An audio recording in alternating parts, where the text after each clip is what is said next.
जय हिंद स्टूडेंट्स, स्वागत है आप लोग का हमारे चैनल द इकोनॉमिक कैप्सूल्स में। आज की इस वीडियो में हम लोग स्टैटिस्टिक्स का सबसे पहला चैप्टर को पढ़ने जा रहे हैं। तो देखिए, स्टैटिस्टिक्स आप लोगों को इकोनॉमिक्स के साथ में पढ़ाया जाता है क्लास 11th में। और स्टैटिस्टिक्स अपने में एक बहुत ही वास्ट सा सब्जेक्ट है। इसका एक अपना ही वास्ट सा सिलेबस है, वास्ट सा ही आपका इसमें अलग से आप लोग आगे भी क्वालिफिकेशन कर सकते हैं। मैंने कुछ दिन पहले देखा था कि बिहार गवर्नमेंट में एक वैकेंसी आया था जिसमें सिर्फ स्टैटिस्टिक्स ऑनर्स के स्टूडेंट्स को मतलब वो फॉर्म अप्लाई कर सकते थे। तो हम लोग जब अंडर ग्रेजुएट इकोनॉमिक्स में जब स्टैटिस्टिक्स हम लोगों ने भी पढ़ा था तो मुझे लगा था कि हाँ, स्टैटिस्टिक्स तो मेरा ग्रेजुएशन में सब्जेक्ट था तो शायद मैं भी अप्लाई कर सकता हूँ। बट बाद में मैंने जब उसका फॉर्म का जो डिटेल्स को देखा तब वहाँ पे पाया मैंने कि सिर्फ स्टैटिस्टिक्स ऑनर्स जिसने किया है, यानी कि जिन्होंने स्टैटिस्टिक्स लेकर के ही पढ़ा है, सिर्फ वही लोग एप्लीकेबल थे। तो इतना वास्ट है ये सब्जेक्ट है। और इसमें आपको बीएससी का डिग्री, साइंस का डिग्री मिलता है जब आप लोग स्टैटिस्टिक्स लेकर पढ़ते हैं। बिकॉज ये अपने में ही आज हम लोग डिबेट भी करेंगे इस चैप्टर में कि ये साइंस का सिलेबस है, मैंने एक्चुअली में क्या ये साइंस है या ये आर्ट्स है।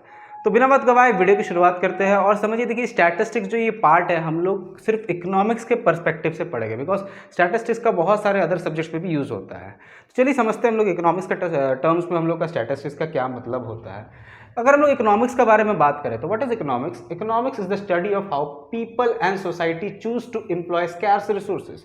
अब हम लोग जानते हैं हमारे सोसाइटी में कुछ लिमिटेड फॉर्म्स ऑफ रिसोर्सेज है, सिर्फ लिमिटेड रिसोर्सेज है। उसी रिसोर्सेज को यूटिलाइज करके हम लोगों को अपना नीड्स को फुलफिल करना है, आगे सस्टेनेबल जो आगे जो जनरेशन है उनका भी नीड्स को केयर करना है। तो किस प्रकार से यूज़ किया जाएगा, तो उसके लिए हम लोगों के पास एक डेटा होना चाहिए कि हाँ, कितना हमारे रिसोर्सेस है, इस रिसोर्सेज में हम लोगों का ये मेरा अवेलेबल है। जैसे कि फॉर एग्जांपल मैं बात करूँ तो मैंने एक डिबेट सुना था कि जो कोल है वो लास्ट अब 2040-50 वाला जो जनरेशन है वहीं तक ये कोल को यूज़ किया जाएगा as a production of energy production करने में, इलेक्ट्रिकल एनर्जी प्रोडक्शन करने में। थर्मल एनर्जी का जो आपका कंट्रीब्यूशन होगा वो अप्रॉक्सीमेटली 2050 तक होगा। इसलिए गवर्नमेंट भी जो है अभी आपका न्यूक्लियर प्रोजेक्ट्स में ज़्यादा काम कर रहे हैं, क्योंकि हाइड्रो इलेक्ट्रिसिटी में नदी वगैरह का पानी को रोकना पड़ता है और उसमें बहुत सारे इश्यूज आ जाता है। बट अगर हम लोग बात करें न्यूक्लियर में तो वो बहुत ही फीजिबल भी है। एक बार आपका कॉस्ट आपका लगाने का पड़ता है, उसके बाद फिर आप लोगों का जो एनर्जी प्रोडक्शन है वो बहुत ही ज़्यादा अमाउंट में हम लोग एनर्जी प्रोड्यूस कर सकते हैं। ओके, सो आप लोग जब बात करें तो इकोनॉमिक्स में आप लोग देखिएगा कि हर चीज़ का, हर रिसोर्सेज का एक लिमिट्स होता है that could have alternative uses. अब एक रिसोर्स को आप ऑल्टरनेट, जैसे मैंने अभी रिवर का बात किया, तो एक रिवर से आप लोग इरिगेशन प्रोवाइड कर सकते हैं किसानों को, उसी रिवर से आप लोग इंडस्ट्रीज में पानी प्रोवाइड कर सकते हैं, उसी रिवर को आप, रिवर का पाथ को रोक करके आप हाइड्रो इलेक्ट्रिसिटी बना सकते हैं। तो इस रिवर को किस प्रपोज से आप लोग कितना यूटिलाइज करिएगा, तो यही स्टैटिस्टिक्स आप लोगों को बताएगा। In order to produce various commodities that satisfy their wants and to distribute them for consumption among various persons and groups in society। तो बहुत लोगों को, बहुत ग्रुप्स को और डिफरेंट सोसाइटी में सबका ही अपना अपना एक पर्पस होता है, सबका अपना अपना कंजम्पशन होता है, कितना कौन क्या कंज्यूम करेगा यही डिस्क्राइब करता है स्टैटिस्टिक्स। स्टैटिस्टिक्स का मतलब क्या होता है इन ब्रीफ अगर हम लोग बात करें तो statistics deals with the collection, analysis, interpretation and presentation of numerical data. भैया इसका मतलब क्या हो रहा है? देखिए, जब स्टैटिस्टिक्स की हम लोग बात करते हैं तो सबसे पहले डेटा को कलेक्ट किया जाता है। फॉर एग्जाम्पल, अगर मैं एक गांव में, जैसे आप लोगों का विलेज होगा, आप लोगों का टाउन है, अगर मैं अपना अंडाल ब्लॉक का बात करूं तो हमारे अंडाल ब्लॉक में कितना सारा स्कूल्स है, उसमें कितने लोग जो है वो क्लास 4 पास कर रहे हैं या क्लास 2 पास कर रहे हैं। जैसे अभी न्यू एजुकेशन पॉलिसी में जो लोग क्लास 2 पास कर जाएंगे वो लोग लिटरेट कहलाएंगे। तो कितने लोग क्लास 2 पास कर रहे हैं, कितने लोग क्लास 5 को पास कर रहे हैं और मिडिल स्कूल को कंप्लीट करके सेकेंडरी स्कूल में जा रहे हैं। तो ये डेटा को जब मैं एनालाइज करूंगा कि हाँ, 2026 में कितने लोग पास किए, 2027 में कितने लोग पास किए, कितने लोग फेल किए, so that is the collection of data. उसके बाद मैं उसे एनालाइज करूंगा, हाँ, डेटा मैंने कलेक्ट कर लिया, कितना कौन पास किया नहीं किया। उसके बाद मैंने देखा, उसको कंपेयर किया कि हाँ, 2025 के कंपेयर में 2026 में ज़्यादा बच्चे लोग एनरोल किए स्कूल में, इंटरप्रिटेट किए। अब उसको इंटरप्रिटेट करना कि हाँ, बच्चा लोग स्कूल में एनरोल कर रहा है, इसका मतलब बच्चे लोगों का परिवार में इकोनॉमिक स्थिति इंप्रूव हो रहा है, बच्चे लोग का जो पेरेंट्स है वो इंप्रूव कर रहे हैं, उन लोगों का सोच जो है वो विकसित हो रहा है कि बच्चे लोगों को पढ़ाना जरूरी है। तो उसको मैं अपने अकॉर्डिंग इंटरप्रिटेट कर सकता हूँ। अगर कम लोग एनरोल हो रहे हैं, इसका मतलब कि कोविड से बहुत ज़्यादा इकोनॉमिक कंडीशंस खराब हुआ है, जिससे बच्चे लोगों का भी, जैसे अभी करंट इशू है, बहुत ही बड़ा इशू है कि हम लोगों का जो स्कूल टर्नआउट रेशियो, स्कूल में जो आपका एनरोलमेंट रेशियो है वो काफ़ी तेज़ी से गिरा है। बच्चे लोग क्लास 10 पास करके पढ़ाई बहुत ही ज़्यादा बच्चे लोग छोड़ देते हैं, आगे कोई डिप्लोमा कर ले रहा है बेसिक, या कोई पढ़ाई नहीं कर रहा, लेबर वगैरह का काम कर रहा। तो ये भी करंटली बहुत ज़्यादा बढ़ा है हमारे देश में। And presentation of numerical data, और जब भी हम लोग स्टैटिस्टिक्स में बात करेंगे तो मोस्ट ऑफ द केसेस में ये न्यूमेरिकल डेटा के ऊपर ही बेस्ड होगा। It is a branch of mathematics and also used in the disciplines such as accounting, economics, management, physics, finance, psychology and sociology. देखिए कितने सारे सब्जेक्ट में स्टैटिस्टिक्स का यूज आ रहा है। इकोनॉमिक्स में तो यूज आ ही रहा है, साथ ही साथ मैनेजमेंट में भी यूज आता है, और आपका फिजिक्स में भी उसका यूज होता है, फाइनेंस में भी यूज होता है, साइकोलॉजी एंड सोशियोलॉजी में भी यूज होता है। Most economics data are quantitative in nature. देखिए बहुत ही इंपॉर्टेंट है, क्वांटिटेटिव मतलब आप लोग जितना भी हम लोग इकोनॉमिक्स में डेटा पढ़ते हैं, ज़्यादातर डेटा वो नंबर्स के फॉर्म में होता है। For example, a statement in economics like the production of rice in India has increased from 39.58 million tons in 1974-75 to 106.5 million tons in 2013-14। 2013-14 में लगभग हम लोगों का जो देखिए कितना हम लोग का कम प्रोडक्शन था राइस का, मान के चलिए लगभग 40 मिलियन से हम लोग 100 मिलियन का ऊपर अभी प्रोड्यूस कर रहे हैं। करंटली अभी अप्रॉक्सीमेटली शायद 115 या 120 मिलियन के लगभग में हम लोग ग्रेन्स को, राइस को सिर्फ प्रोड्यूस कर रहे हैं। Okay, so that is a quantitative data. अगर मैं बात करूं कि सर क्वांटिटेटिव डेटा के अलावा और कैसा डेटा होता है, तो सेकंड मोस्ट इंपॉर्टेंट टाइप है that is the qualitative data. Qualitative data, qualitative data का मैं अगर बात करूं तो for example gender that distinguishes a person as a man and woman. अब देखिए अब क्वालिटेटिव डेटा का कहाँ काम आएगा, इकोनॉमिक्स में तो बहुत ही जेंडर का क्या ही रोल प्ले होता है। हाँ होता है, इकोनॉमिक्स में हम लोग समझते हैं कि लड़कियों का कितना लिटरेसी रेट है, लड़का का कितना लिटरेसी रेट है, तो लड़का लड़की क्वालिटी भी हम लोगों का कहीं ना कहीं डिटरमाइंड हो जाता है। लड़कों को कितना पेमेंट दिया जा रहा है, लड़का को कितना पेमेंट दिया जा रहा है, लड़का को लड़की को सेम वर्क के लिए क्या अलग अलग पेमेंट दिया जा रहा है जेंडर से, तो कहीं ना कहीं क्वालिटी भी मैटर करता है। आगे हम लोग बढ़ते हैं स्टैटिस्टिक्स का, हमारा जो कुछ कैरेक्टरिस्टिक्स को हम लोग समझेंगे। तो आइए हम लोग कैरेक्टरिस्टिक्स को नोटिस करते हैं। सबसे पहला कैरेक्टरिस्टिक्स है कि statistics are aggregate of facts. भैया एग्रीगेट ऑफ फैक्ट्स मतलब क्या हो रहा है कि स्टैटिस्टिक्स में हम लोग कभी भी कोई सिंगल फैक्ट के बारे में बात नहीं करेंगे। अगर मैंने बोला कि लेट्स से हमारे सरस्वती इंस्टीट्यूट में लेट्स से 50 स्टूडेंट्स है, अगर 50 स्टूडेंट्स है तो वो क्या है, बस वो नॉर्मल एक डेटा है। सर क्या डेटा ही स्टैटिस्टिक्स होता है? Not always. स्टैटिस्टिक्स कब होगा, जब हम लोग डेटा को कंपेयर करेंगे, जब डेटा को इंटरप्रिटेट करेंगे, मीनिंग निकालेंगे उसमें से कि हाँ पहले सरस्वती इंस्टीट्यूट में 30 स्टूडेंट्स है और अभी हमारे इंस्टीट्यूट में 50 स्टूडेंट्स है, तो टोटल ग्रोथ हमारा इंस्टीट्यूट का लास्ट 1 ईयर में कितना हुआ है, तो आप लोगों का 20 स्टूडेंट्स बढ़ा है। अब आने वाला आशंका में क्या हो सकता है हम लोग प्रेडिक्शन लगा सकते हैं कि अब 50 स्टूडेंट्स से हम लोगों का 70 स्टूडेंट्स हो सकता है या फिर 75 स्टूडेंट्स हो सकते हैं। So that depends upon the other factors also. But statistics से क्या हो रहा है, हम लोग इंटरप्रिटेट कर रहे हैं, हम लोग एनालाइज कर रहे हैं कि हाँ हमारे पास इतने बच्चे थे इस साल, पिछले साल इतने बच्चे इनरोल्ड हुए, हो सकता है इस साल और बच्चे इनरोल्ड हो गए। ओके, तो अब यहाँ पे मैंने एग्जांपल लिया है, जैसे कि 2025 में मान लीजिए किसी फॉर्म का किसी कंपनी का प्रॉफिट हो रहा है $14,000, हो सकता है $14,000 भैया, तो क्या है ये जस्ट एक डेटा है, it is just a data. भैया डेटा ही क्या स्टैटिस्टिक्स होता है? नहीं, हमेशा डेटा स्टैटिस्टिक्स नहीं कहलाएगा। डेटा स्टैटिस्टिक्स तब कहलाएगा जब हम लोग डेटा से कुछ मीनिंग निकालें, डेटा से कुछ इंटरप्रिटेट करें। अब यहाँ पे मैंने सेम फर्म का मान लीजिए प्रॉफिट दिया कि 2025 में $14,000 था, 2024 में 13,000, उससे पहले 12,500। तो इससे हम लोग दिखा सकते हैं कि हाँ 2023 से 24 में जो फर्म का प्रॉफिट हुआ है वो $500 इंक्रीज किया है, 24 से 25 में वो $1,000 इंक्रीज किया है। तो जब हम लोग डेटा को इंटरप्रिटेट करें, डेटा को कंपेयर करें, so that is statistics. Single data अगर आप देखिएगा तो बस वो नॉर्मल डेटा है कि हाँ आपके पास इतना फैक्ट था, एक फिगर्स था, तो वो आपका एक डेटा हो गया। बट स्टैटिस्टिक्स वो तब कहलाएगा जब हम लोग डेटा को इंटरप्रिटेट करेंगे, डेटा को कंपेयर करेंगे। Okay, but in the same ये आप लोगों का थ्योरी में लिखा हुआ है, this single value will not constitute statistics. Table 2 में 3 साल का प्रॉफिट दिया हुआ which can be compared with each other and some conclusion can be drawn. हम लोग कुछ कंक्लूजन इसमें से निकाल सकते हैं कि हाँ इतना फॉर्म का ग्रोथ हुआ है, इतना प्रॉफिट में इंक्रीज हुआ है। सेकंड कैरेक्टरिस्टिक्स होता है हमारा स्टैटिस्टिक्स का कि statistics are affected to mark extent by multiplicity of causes. अब मान के चलिए हमारे इंस्टीट्यूट में लेट्स से 30 से 50 या 60 स्टूडेंट्स आ गए, इसका कॉजेस हो सकता है कि हाँ बच्चे को लोगों को ज़्यादा अच्छा पढ़ाई दिया जा रहा है, या फिर आसपास के जो कोचिंग इंस्टीट्यूट्स में टीचर फैकल्टी अच्छे से ध्यान नहीं दे पा रहे, और फैक्टर्स हो सकता है कि न्यू एजुकेशन पॉलिसी आया है तो बहुत सारे टीचर्स अडॉप्ट नहीं हो पा रहे, इसलिए हमारे पास बच्चे ज़्यादा आ रहे हैं। तो एक डेटा को इफेक्ट कर रहा है। अगर मैं बात करूं कुछ इकोनॉमिक्स के टर्म्स में, तो अगर आप बात करिए जीडीपी इंडिया का ग्रोथ अभी स्लो हो गया है। सर जीडीपी स्लो हो गया, क्यों कारण है? इंडिया तो इतना अच्छा ग्रो कर रहा है। जी हाँ, अदर इकोनॉमिक्स से अगर हम लोग कंपेयर करें तो वी आर ग्रोइंग, बट इतना सारा वार फैक्टर्स आ जा रहा है, ट्रेड में डिसरप्शन हो जा रहा है। अभी करंटली सुएज कैनल में ईरान ने आपका प्रॉब्लम्स क्रिएट कर रहा है, वहाँ पे वार की वजह से हमारा ट्रेड में डिसरप्शन हो रहा है, चाइना का बॉर्डर इश्यूज है। तो एक ही डेटा को मल्टीपल फैक्टर्स इफेक्ट कर सकते हैं। अगर अगर एक और मैं एग्जांपल लूँ तो आप लोग अगर इंडिविजुअल लेवल पे देखिएगा तो आपका पॉकेट मनी लेट से 500 रुपये से कोई बढ़ा नहीं रहा गार्जियन, हो सकता है इसका मल्टीसिप्लिटी ऑफ कॉज हो सकता है आप लोग पढ़ाई अच्छे से नहीं कर रहे हो सकता है गार्जियन का जो इनकम है वो इंक्रीज नहीं हो रहा, हो सकता है फैमिली में और ज़्यादा खर्चा हो रहा हो, तो there can be multiplicity of causes. So third हमारा फैक्टर्स हो जाता है, स्टैटिस्टिक्स का कैरेक्टरिस्टिक्स हो जाता है, that is statistics are numerically expressed. Very important कि स्टैटिस्टिक्स हमेशा हम लोग देखते हैं कि नंबर में वो एक्सप्रेस होता है। मोस्ट ऑफ द केसेस में 95-99% केसेस में आप लोगों का स्टैटिस्टिक्स नंबर्स के फॉर्म में एक्सप्रेस्ड होता है। ओके तो जैसे हम लोग यहाँ पे एक स्टेटमेंट दिया है कि in India death rate has come down, तो इंडिया में डेथ रेट कम आया है, लेकिन कितना कम आया है तो पता नहीं भाई, तो क्या ये स्टैटिस्टिक्स कहलाएगा? नहीं, this will not be considered as statistics. But अगर हम लोग यहाँ देखें कि India death rate has come down from 9.8% पर 1000 इन 1991 टू 8.7% इन 2001।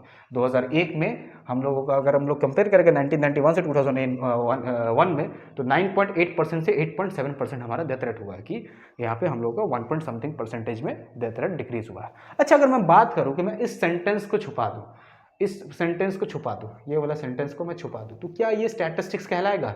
कमेंट करके बताइएगा तो क्या ये स्टैटिस्टिक्स कहलाएगा? ओके, फोर्थ मोस्ट टॉपिक पर हम लोग चलते हैं। स्टैटिस्टिक्स आर एन्यूमरेटेड और estimated according to the reasonable standard of accuracy. हम लोग जब स्टैटिस्टिक्स निकालते हैं, अब मान के चलिए इंडिया में कितना जीडीपी है, तो we are predicting the GDP, we are not actually calculating the whole population. हम लोग पूरा पॉपुलेशन का डेटा को नहीं लाते, हर एक दुकान के पास नहीं जाते, आप अपना इनकम बताइए, आप अपना इनकम बताइए, because it is not possible. और जो दुकानदार भी है, अगर जो शॉपकीपर भी है, वो भी अपना इनकम खुद आप लोगों को परफेक्ट नहीं बता सकता है। हो सकता है कोई सीजन में ज्यादा हो, किसी मंथ में ज्यादा हो, किसी मंथ में कम हो। So proper data can not be calculated. Data को एक्यूरेटली कैलकुलेट करना पॉसिबल ऑलमोस्ट नहीं है, we can not calculate. So we are just estimating the data by using some parameter. हम लोग कुछ सैंपल डेटा कलेक्ट करते हैं और उसी सैंपल डेटा के अकॉर्डिंग प्रेडिक्ट करते हैं कि इंडिया का जीडीपी लगभग इतना है। ओके, सो इसी के ऊपर हमेशा कितना बार ओपोजिशन भी कॉजेज उठाते हैं कि इंडिया का जो जीडीपी कैलकुलेशन हो रहा है वो गलत है, गलत सैंपल हम लोग कलेक्ट कर रहे हैं। So God knows whatever is right, हम लोगों को सिर्फ एनालाइज करना और पढ़ना है अपना सिलेबस के according. Statistics are collected in a systematic manner. अब डेटा कलेक्शन का भी जो मेथड होता है that is collected in a systematic matter, कि आप जो डेटा कलेक्ट कर रहे हैं तो किस प्रोसेस से हुआ जा रहा है। स्टैटिस्टिकल डिपार्टमेंट होता है अलग अलग गवर्नमेंट अथॉरिटी का। अगर मैं गवर्नमेंट डेटा का बात करूँ, बहुत सारे प्राइवेट इंस्टीट्यूट्स भी होते हैं, जैसे कि YouGov हो गया। YouGov एक मल्टीनेशनल कंपनी है, वो भी डेटा को कलेक्ट करता है और प्राइवेट कंपनीज को प्रोवाइड करता है। आज के समय अगर आप देखिएगा तो आपका फोन ही सबसे बड़ा डेटा कलेक्शन का मेथड हो गया, because your phone is taking the data and it is selling to the multiple companies. अब मल्टीपल आप लोगों को वीडियोज में सजेशन आ जाता है, रील्स में सजेशन आ जाता है। आप लेट से अपने गर्लफ्रेंड से बहुत प्यारे प्यारे बात कर रहे हैं, ठीक है, तो आप लोग देखिएगा रील्स में दिखाने लगता है एकदम बहुत अच्छा अच्छा प्यारा प्यारा रील्स आने लगता है। लेट से आपका गर्लफ्रेंड से आपका झगड़ा हो गया, कॉल पे आप लोगों ने झगड़ा कर लिया और तब आप लोगों को ब्रेकअप का रील्स आने लगता है। तो this is the algorithm of the social media. We can also see that social media is also taking the data from your device. आपका डिवाइस से, आपका मूड से, आपका माइक वगैरह हर चीज ऑन होता है। तो बहुत ही देखिए इंपॉर्टेंट रोल है स्टैटिस्टिक्स का। आप समझिए कि आपका किस प्रकार से डेटा को कलेक्ट किया जा रहा है टेक्नोलॉजी के द्वारा, और आपका मूड को भी इन्फ्लुएंस किया जा रहा है उसके द्वारा। Okay, so statistics are collected for a predetermined purpose. हमेशा डेटा को कलेक्ट किया जाता है एक प्री डिटरमाइंड पर्पस के अकॉर्डिंग। ओके, लेट से अगर आप लोग बात करें कि आप लोगों को कोई बाइक परचेस करना है या फोन परचेस करना है, तो देखिएगा आपको फोन का ही एडवर्टाइजमेंट आएगा बार बार। आप मान लीजिए मिंत्रा स्क्रॉल कर रहे हैं, मिंत्रा में स्क्रॉल कुछ कपड़े देख रहे हैं, मिंत्रा या फ्लिपकार्ट में, तो आपका एडवर्टाइजमेंट भी देखिएगा कपड़ा का आ जाएगा। आपका एडवर्टाइजमेंट भी जो है फोन में वो मिंत्रा का आने लगेगा, वही पर्टिकुलर कपड़ा का ही आने लगेगा। सो दैट इज स्टैटिस्टिक्स, कि आप लोगों को कोई पर्टिकुलर पर्पस के लिए वो डेटा कलेक्ट किया गया है और आप ही को वो दिखा रहा है कि आप लोगों को इन्फ्लुएंस किया जाता है उस प्रकार से। Okay, so statistics should be placed in relation to each other. Statistics should be placed in relation to each other. Okay, यानी कि स्टैटिस्टिक्स को एक के साथ एक रिलेट किया जाता है कि हाँ, अगर मैं बात करूं पिछले साल का जीडीपी ग्रोथ इतना था, इस साल का जीडीपी इतना है, आगे साल का जीडीपी इतना हो सकता है। तो वी आर कैलकुलेटिंग एक पर्टिकुलर पर्पस के लिए हम लोग उस चीज को कंपेयर करते हैं। अगर हम लोग जीडीपी को ह्यूमन डेथ रेट के साथ कंपेयर नहीं कर सकते, that is another thing. Okay, but वो इफेक्ट होता है सर्कुलॉजी मैंने साइकोलॉजिकली वो इफेक्ट होता है, बट डायरेक्टली इफेक्टेड नहीं होता है। नेक्स्ट हमारा जो टॉपिक आता है that is stages of statistical study.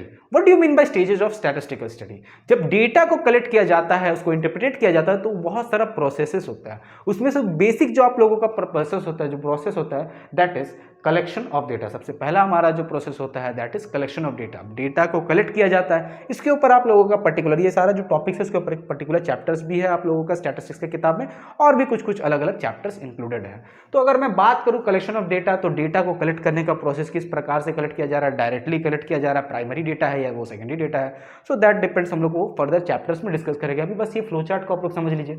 सबसे पहला प्रोसेस होता है that is collection of data. उसके बाद डेटा को ऑर्गेनाइज किया जाता है। डेटा को ऑर्गेनाइज किया जाता है, इसका मतलब क्या हो रहा है, डेटा को ऑर्गेनाइज करना, इसका मतलब कि आप लोगों को जो पर्टिकुलर पर्पस के लिए डेटा चाहिए था, सिर्फ वही डेटा को आप लीजिएगा और उसको पर्टिकुलरली सजाइएगा कि हाँ ये टेबल में मुझे सिर्फ ह्यूमन, मान लीजिए आप लोग सिर्फ देखें तो मुझे सिर्फ एजुकेशन का डेटा चाहिए कि कितना लोग क्लास 10 पास किए, तो हम लोग बहुत सारे स्कूल्स में जाएंगे, बहुत लड़के लोग फेल भी होंगे, बहुत लड़के लोग एग्जाम छोड़ भी देंगे, तो हम लोग सिर्फ पास और फेल का डेटा यहाँ पे लेगा, जो छोड़ भी दिया उसका भी एक डेटा लेंगे और उसको अरेंज करेंगे। Okay, that is the organisation of data. उसके बाद थर्ड हमारा जो प्रोसेस होता है that is presentation of data.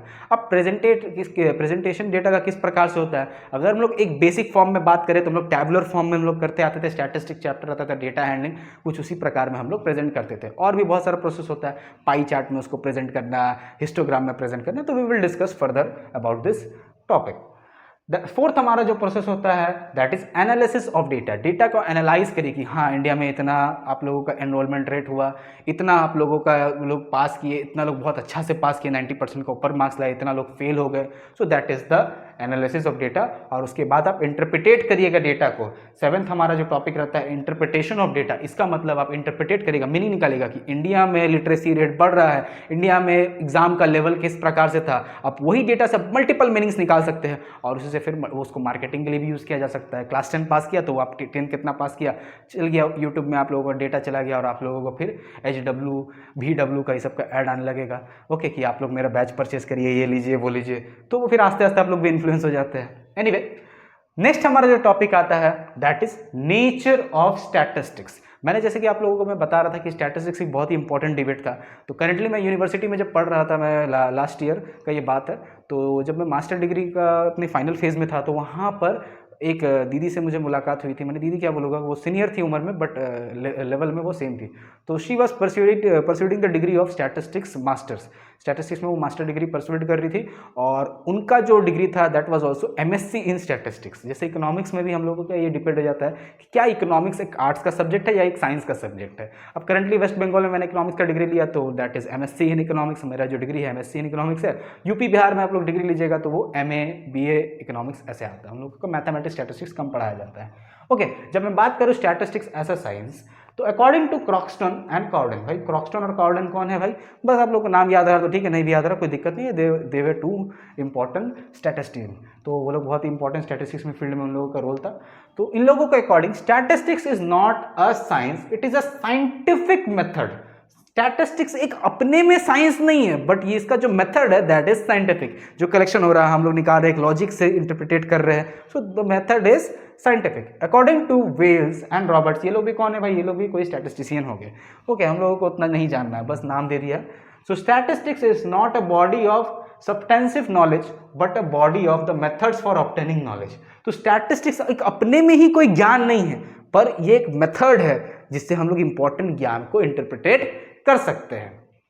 Statistics को हम लोग साइंस क्यों कहते हैं, because statistics is a systemise study of knowledge. हम लोग जो स्टैटिस्टिक्स सब्जेक्ट को पढ़ते हैं, देखिएगा आप आर्ट्स में, अगर आप आर्ट्स में इकोनॉमिक्स लेके पढ़ रहे हैं तो आपका जो अदर सब्जेक्ट्स होगा दैट इज हिस्ट्री, ज्योग्राफी, तो इस सब में आप लोग फैक्ट्स को ज़्यादा पढ़िएगा। बट इकोनॉमिक्स एक ऐसा सब्जेक्ट हो जाता है जहाँ पे आप लोग लॉजिक्स के साथ साथ फैक्ट्स भी पढ़ते हैं।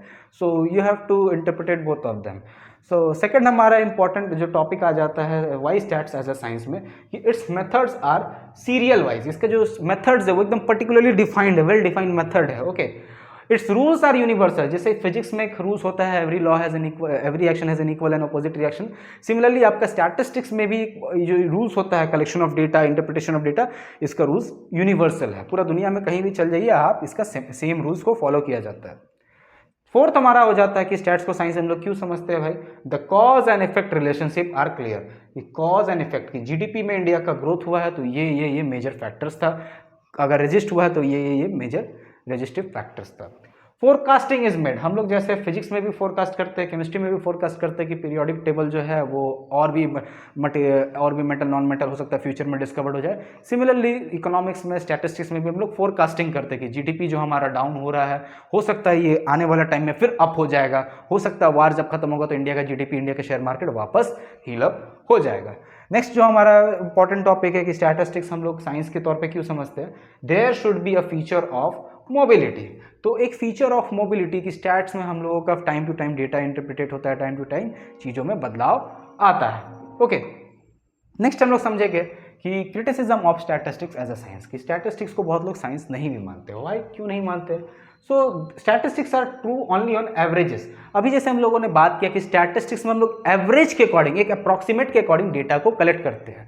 प्रॉपर हम लोगों का कोई एकदम हम लोग पूरा पॉपुलेशन का डेटा को कैलकुलेट करना इट इज ऑलमोस्ट इम्पॉसिबल। हर एक दुकानदार को आप जा करके नहीं पूछ सकते हैं, पूरे इंडिया में कितना सारा दुकानदार होगा। Okay, so statistics as a science is less exact as compare to natural sciences. जैसे नेचुरल साइंसेज में आप लोगों के पास एक एक्यूरेट डेटा होता है, स्टैटिस्टिक्स को में आपके पास एक एक्यूरेट डेटा तो नहीं होता बट आप लोगों के पास एक अप्रॉक्सीमेट डेटा होता है। सेकेंड हमारा क्रिटिसिज्म है कि science of statistics helps other sciences, जो साइंस स्टैटिस्टिक्स के जो साइंस है वो अदर साइंसेस को तो हेल्प करता है। Therefore statistics is not to be said a science but a scientific method. तो यही डिबेट हमारे पास आ गई है कि at the end of the day हम लोगों को ये समझना है कि स्टैटिस्टिक्स अपने में एक साइंस नहीं है बट उसका जो मेथड है that is scientific and logical. Okay, अब समझते हैं हम लोग कि स्टैटिस्टिक्स को क्या हम लोग आर्ट कंसीडर कर सकते हैं। Statistics is both a science and a art. Ultimately हमारे पास आ गया कि स्टैटिस्टिक्स साइंस भी है और आर्ट भी है। Dealing with the study of the methods of collection, presentation, analysis and interpretation of aggregates of quantitative data, कि हम लोग नॉर्मली जो डेटा को प्रेजेंट किया जाता है, डेटा को कलेक्ट किया जाता है, एनालाइज करके इंटरप्रिटेट किया जाता है, और यही प्रोसेसेस है। स्टैटिस्टिक्स में प्रोसेस भी है और साथ ही साथ अकॉर्डिंग टू प्रोफेसर टिप्पेट, कुछ भी नाम है आप लोगों को, बस नाम उतना प्रोफेसर का नाम याद होता है तो ठीक है, नहीं तो फिर आप नहीं भी लिखेंगे चलेगा। मेन आप लोग लॉजिक आप लोगों को अप्लाई करना है कि statistics is both a science and art. It is a science as its methods are basically systematic and have less general application, and an art because their successful application depends to a considerable degree on the skill and special experience of the statistician। कि statistics का जो methods तो भले ही scientifically है but जो statistics के application है that is art. अब मान लीजिए इंस्टाग्राम के पास आपका डेटा गया, इंस्टाग्राम के पास आपका डेटा गया कि हाँ ये यूज़र जो है ये इस प्रकार का वीडियोस देखता है, तो आप लोगों को एडवर्टाइजमेंट भी उसी प्रकार का प्रोडक्ट का दिया जाएगा। अगर इंस्टाग्राम के पास आपका जो ऊपर में जो स्टैटिस्टिशियन लोग बैठे हुए उनके पास अगर डेटा जाता और अगर वो गलत तरीका का आपके पास एडवर्टाइजमेंट देते, आप शर्ट पहनते हैं बट आपको एडवर्टाइजमेंट दिया जाएगा स्कर्ट का, तो आपका तो कोई सेंस नहीं बनेगा कि आप स्कर्ट देख के क्या ही करिएगा भाई, आपको तो शर्ट पहनना, आप शर्ट ही देखिएगा। तो यही आपका कहीं ना कहीं एक आर्ट होता है कि हाँ आप स्टाइलिश शर्ट पहनते हैं, आप फॉर्मल शर्ट पहनते हैं तो आपको फॉर्मल शर्ट का एडवर्टाइज दिया जाएगा, आप स्टाइलिश शर्ट पहनते हैं तो आपको स्टाइलिश शर्ट का एडवर्टाइजमेंट दिखाया जाएगा। तो that is also a art. Okay, आगे बढ़ते हैं हम लोग अपना कंक्लूजन के कि देखिए today we increasingly use statistics to analyse serious economic problems such as rising prices, बहुत प्राइजेस का राइज होना, ग्रोइंग पॉपुलेशन, अनएम्प्लॉयमेंट की अनएम्प्लॉयमेंट में देश में कैसे बढ़ रहा है, पॉपुलेशन किस प्रकार से ग्रो हो रहा है, पॉवर्टी का क्या रेट्स है, तो ये सब को एक कलेक्ट किया जाता है डेटा और एनालाइज किया जाता है to find measures that can solve such problems. Further it also has to evaluate the impact of such policies in solving the economic problems. For example, it can be ascertained easily using statistical techniques whether the policy of family planning is effective in checking the problem of ever-growing population। तो statistics से हम लोग ये देख सकते हैं, ये analyse कर सकते हैं कि जो फैमिली प्लानिंग का जो हमारा एक गवर्नमेंट का एजेंडा था कि 2 बच्चे हैं मीठे खीर, उसके बाद आप लोग समझ सकते हैं जो एक लाइन था 2 बच्चे करिए हम 2 हमारे 2, तो क्या ये पॉलिसीज का कितना इम्पैक्ट पड़ा है फैमिली प्लानिंग में, कहीं ना कहीं अब पड़ा ही दे। टायर 2 सिटी में मैं जैसा रहता हूँ, टाउन में जो रहता हूँ, तो हमारे यहाँ पे ज़्यादातर फैमिली में जो एजुकेटेड फैमिली है, अनएजुकेटेड का बात अलग है, तो एजुकेटेड फैमिली में आप लोग को ये देखा जाता है कि 1 या 2 बच्चे अब लोग कैरी कर रहे हैं। तो क्या इसका इंपॉर्टेंट, क्या गवर्नमेंट का ये पॉलिसी इफेक्टिव हुआ है।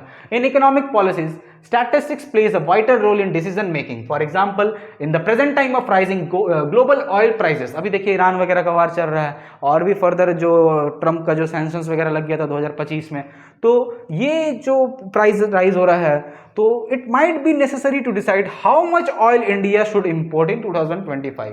2025 में इंडिया कितना ऑयल इंपोर्ट करेगा। देखिएगा करंटली रशिया से हम लोगों का सैंक्शन लगा हुआ था इंडिया के ऊपर कि रशिया से इंडिया ऑयल बाई ना करे, और हम लोग फिर आस्ते आस्ते करके सब्स्टिट्यूट कर भी लेते, बिकॉज यूएस कहीं ना कहीं हमारा अल्टीमेटली ट्रेड पार्टनर है, जहाँ पे यूएस में हम लोगों का ट्रेड सरप्लस चलता है। सर ट्रेड सरप्लस और ट्रेड डेफिसिट क्या होता है, ये सब हम लोग फर्दर वीडियोस में डिस्कस करेंगे।